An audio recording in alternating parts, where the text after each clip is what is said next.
আসসালামু আলাইকুম ওয়া রাহমাতুল্লাহি ওয়া বারাকাতুহু।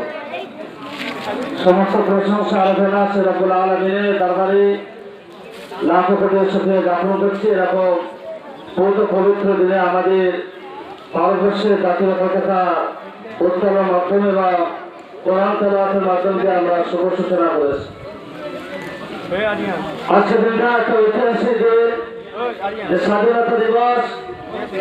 আগে আমরা স্বাধীনতা দিবস উদযাপন করছি, তার মানে আমরা একটা পিরিয়ডে পরাধীনতার জীবন যাপন করছিলাম বলেই আজকে স্বাধীনতা ফিরে পেয়েছি।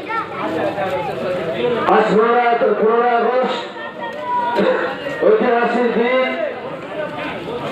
আজকের দিনটা স্মরণ করে যে আমরা পতাকা উত্তোলন করছি, নিশ্চিত মনে রাখবেন এই যে স্বাধীনভাবে নিঃশ্বাস আমরা নিচ্ছি, এর পিছনে হাজার যুবকের রক্ত রঞ্জিত হয়েছেন, তারা জীবনকে উৎসর্গ করে দিয়েছে আমাদের সোনার দেশের জন্য।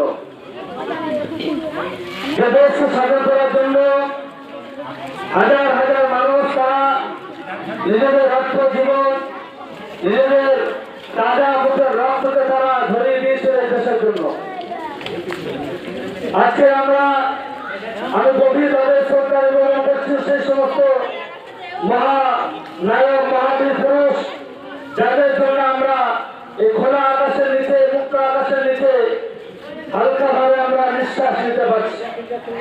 নিশ্চিত মনে রাখুন, যখন আমাদের উপরে 200 বছর ইংরেজরা আমাদের দেশে ইস্ট ইন্ডিয়া কোম্পানি নাম করে ব্যবসা বাণিজ্য চালানোর জন্য আমাদের দেশে এসে যখন 3টি রাজ্যকে তারা প্রাথমিক অবস্থায় ঘেরাও করে সুপরিকল্পিত ভাবে চক্রান্ত করে আমাদের দেশটাকে তারা দখলে নিয়েছিল, সেই সময় মাতঙ্গিনী হাজরার মতো 80 বছরের একজন বৃদ্ধা মহিলা ভারতবর্ষে জাতীয় পতাকা হাতে করে নিয়ে ব্রিটিশদের বিরুদ্ধে বুক ছিটিয়ে তিনি লড়াই করেছিলেন। ব্রিটিশদের বুলেট উড়িয়ে এসে তার বুকের পাঁজরা ঝাঁঝরা হয়ে গিয়েছিল, রক্ত মাটিতে পড়েছিলেন। এতটা সত্ত্বেও তিনি কিন্তু ভারতবর্ষের জাতীয় পতাকাটা হাতে করে উঁচু করে দাঁড় করে রেখেছিলেন। তিনি ভারতবর্ষের জাতীয় পতাকা সম্মান দিবসে নষ্ট করেননি। যখন গোটা দেশ সংকট চূড়ান্ত হয়ে দিয়েছিলেন, নেতাজি সুভাষচন্দ্র বসু তিনি সর্বপ্রথম ভাষা দিয়েছিলেন, ভাষণ এটা দিয়েছিলেন, তোমরা আমাকে রক্ত দাও, আমি তোমাদের স্বাধীনতা ফিরিয়ে দেবো। এই ভাষণের জন্য গোটা ভারতবর্ষ নতুন একটা জগৎ শিখতে দাঁড়িয়েছেন। তখন তিনি আজাদ হিন্দ ফৌজ গঠন করে ইংরেজদেরকে তিনি দাঁড়িয়ে দিয়েছিল। সর্বপ্রথম ক্ষুদিরাম বসু মাত্র 18 বছর বয়সে তিনি নিজের জীবনকে ফাঁসির গলায় পেরিয়ে আত্মচিন্তার সঙ্গে তিনি নিজের দেশের জন্য, ভালোবাসার জন্য নিজের জীবনটাকে তিনি উৎসর্গ করে দিয়েছিলেন।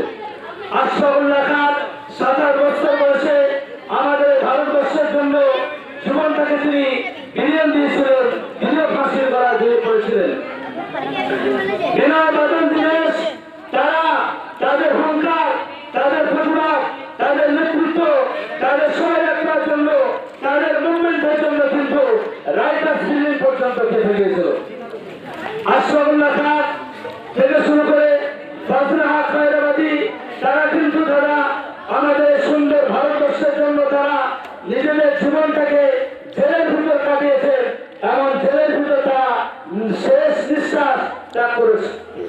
শহীদ বিপ্লবী থেকে শুরু করে নবাব সিরাজউদ্দৌলা, মাওলানা আবুল কালাম আজাদ, এই সমস্ত বীর পুরুষ যারা ভারতবর্ষের জন্য বুক চিতিয়ে লড়াই করেছেন, আজকে খুব আফসোস আর দুঃখের সঙ্গে বলতে হয়, যারা ভারতবর্ষের জন্য, দেশের জন্য যারা মাথা উঁচু করে ইংরেজদের বিরুদ্ধে লড়াই করেছিলেন, তাদেরকে আজ গোপন ভাবে ষড়যন্ত্র করে ইতিহাসের পাতায় থেকে তাদের নামটা বিলুপ্ত করে দেওয়া হয়েছে, মুছে দেওয়া হয়েছে। আর যারা সাভারকার, যারা দেশের জন্য, দেশের মুভমেন্টের খবরকে গোপন ভাবে ইংরেজদের লাশারের কাছে পৌঁছে দিল, তাদেরকে আজকে বড় করে দেখানো হয়।